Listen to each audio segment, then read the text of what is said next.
Por essa razão, muito daquilo que a gente entende como sendo amor, na verdade é um sentimento mesclado com outras coisas e pode nos trazer mais infelicidade do que felicidade.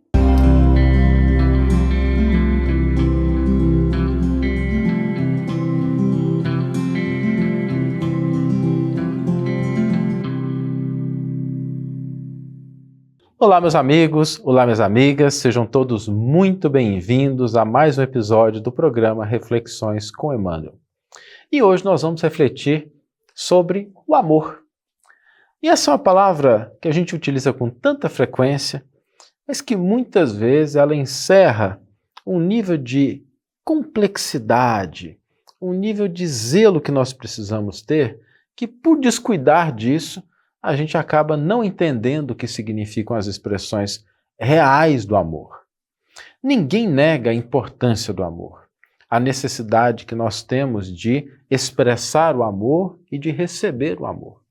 Só que, vocês já viram aquela situação em que aquilo que a gente denominava como amor em um determinado momento, depois se converte em algo totalmente diferente?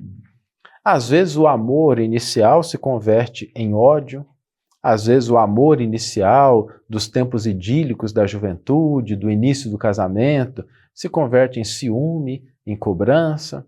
Às vezes o amor se converte em frustração.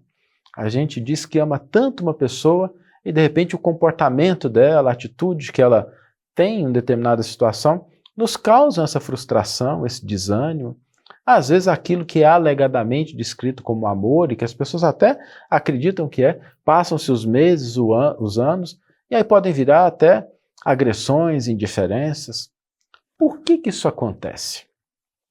Nós precisamos lembrar de uma frase do Evangelho que diz assim: a árvore boa não produz maus frutos.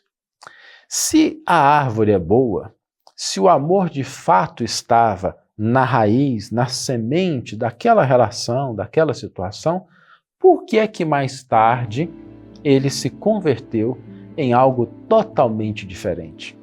Como é que os frutos ao longo do tempo desse alegado amor podem ser tão distintos daqueles que normalmente frutificariam na árvore legítima do sentimento superior?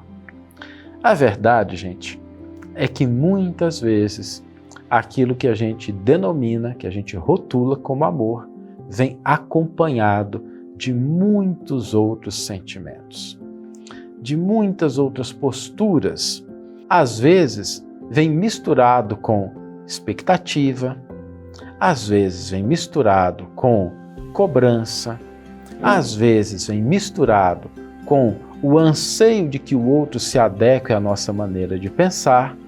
E quando o amor se mistura com essas outras coisas, o resultado é efetivamente uma mistura ruim. E aí qual que é a solução para isso? Porque nem sempre você ter expectativas é ruim. Isso não é ruim, desde que elas sejam declaradas, expostas, colocadas na mesa. Nem sempre você ter um sentimento que te aproxima do outro por um determinado interesse é uma coisa ruim. Às vezes são duas pessoas que têm um projeto, que têm um interesse em comum. Qual o problema delas estarem juntas ali, desenvolvendo um projeto que traz a concretização de interesses comuns? Então, o interesse, a expectativa não são ruins em si.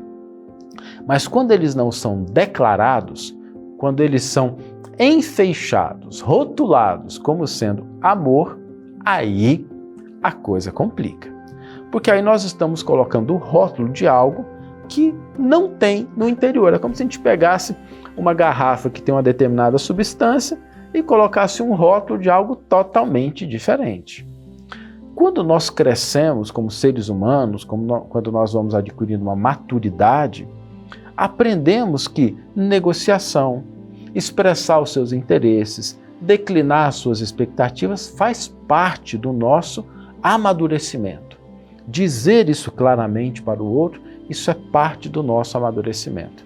E muitas vezes o fracasso das relações surge exatamente porque a gente não deixa isso claro.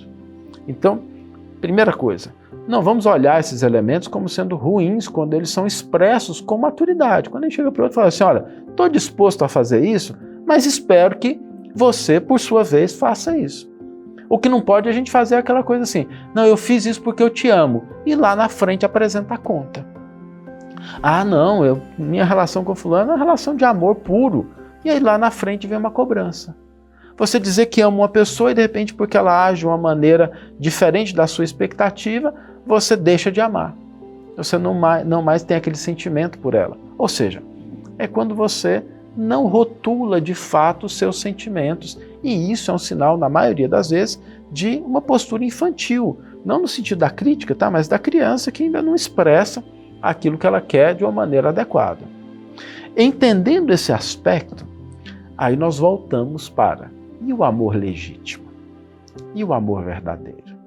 Quando é que a gente pode identificar que estamos de fato trabalhando a dimensão de um amor real e legítimo? A primeira coisa que nós temos que ter em mente é que o amor verdadeiro é uma via de mão única. Não existe o amor que espera algo em retribuição pela expressão do amor. Esse pode ser uma negociação, uma transação, nada de errado com isso, mas não é um amor legítimo. O amor verdadeiro, ele não se frustra se o outro não corresponde às nossas expectativas. Ele não se agasta, ele não se irrita se o outro não louva a nossa atitude. Ele não se converte em ódio. Ele não se converte em outros fatores que são adoecimentos, porque a gente não exercitou o amor legítimo. Eu sei. Quando a gente pensa no amor dessa forma, o que vem à nossa cabeça é: esse negócio é difícil demais. E é mesmo. É mesmo. Nós estamos aqui para aprender a amar. É impossível que uma pessoa, ela chegue no começo da sua vida e fale assim, não, já vou conseguir expressar o amor na sua mais elevada expressão. Não vai. É preciso um caminho, é preciso um fortalecimento. Isso não se dá da noite para o dia. Não se dá sem esforço. Não se dá sem autoconhecimento. Não se dá sem o exercício das suas faculdades, sem a tentativa, sem o erro. A expressão legítima do amor é algo, uma virtude que a gente vai desenvolvendo aos pouquinhos. Só que a gente não vai conseguir desenvolver o amor legítimo se nós sempre estivermos misturando ele com outras coisas. A solução para isso, então, é a gente separar essas duas dimensões, agir com maturidade em relação aos nossos interesses, os nossos anseios, as nossas expectativas, e a gente começar a exercitar também, ainda que de maneira simples, pequenininho, expressões do amor verdadeiro. Uma gentileza que não cobra o reconhecimento, uma atitude que não espera a retribuição, um carinho que não espera que o outro haja de uma determinada forma. E quando a gente começa a trabalhar nessa dimensão do amor legítimo, nas pequenas coisas, no cotidiano, no zelo, no cuidado, no carinho desinteressados, nós estamos, de fato, caminhando na direção da construção de um amor verdadeiro. Pode levar tempo, mas é um caminho seguro, porque através dele nós vamos alcançar, de fato, expressões mais elevadas de um amor legítimo e verdadeiro.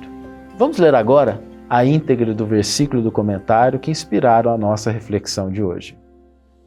O versículo está na primeira carta de Pedro, capítulo 1, versículo 22, e nos diz: amai-vos uns aos outros ardorosamente e com coração puro. Emmanuel intitula o seu comentário De Coração Puro.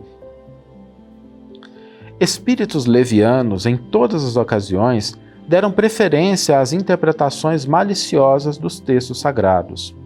O amai-vos uns aos outros não escapou ao sistema depreciativo. A esfera superior, entretanto, sempre observa a ironia à conta de ignorância ou infantilidade espiritual das criaturas humanas. A sublime exortação constitui poderosa síntese das teorias de fraternidade. O entendimento e a aplicação do amai-vos é a meta luminosa das lutas na Terra. E a quantos experimentam dificuldade para interpretar a recomendação divina, temos o providencial apontamento de Pedro quando se reporta ao coração puro. Conhecem os homens alguns raios do amor que não passam de réstias fugidias, a luzirem pelas muralhas dos interesses egoísticos, porque a maioria das aproximações de criaturas na crosta da terra inspiram-se em móveis obscuros e mesquinhos, no terreno dos prazeres fáceis ou das associações que se dirigem para o lucro imediatista. O amor a que se refere o Evangelho é antes a divina disposição de servir com alegria na execução da vontade do Pai em qualquer região onde permaneçamos. Muita gente afirma que ama, contudo, logo que surjam circunstâncias contra os seus caprichos, passam a detestar. Gestos que aparentavam dedicação convertem-se em atitudes do interesse inferior. Relativamente ao assunto, porém, o apóstolo fornece a nota dominante da lição: amemo-nos uns aos outros ardentemente, mas guardemos o coração elevado e puro. Uma belíssima página de Emmanuel, nos ajudando a entender essas nuances que o texto do Evangelho traz de maneira clara, mas que às vezes a gente não se atenta para isso. E o desafio, a nossa proposta, o convite para o dia de hoje, para você que está nos assistindo, nos ouvindo, é que você faça esse exercício. Avalie as suas relações, aquilo em que você expressa o sentimento de amor e sem nenhuma autodepreciação, sem nenhum autojulgamento, mas com maturidade, com leveza.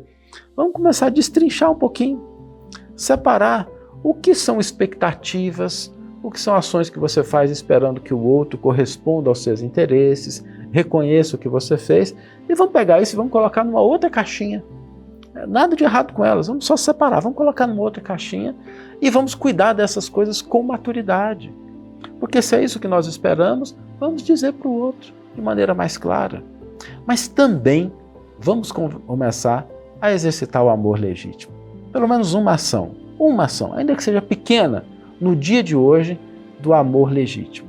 A ação que não espera a retribuição, o reconhecimento, nem qualquer postura daquele que é beneficiado por ela.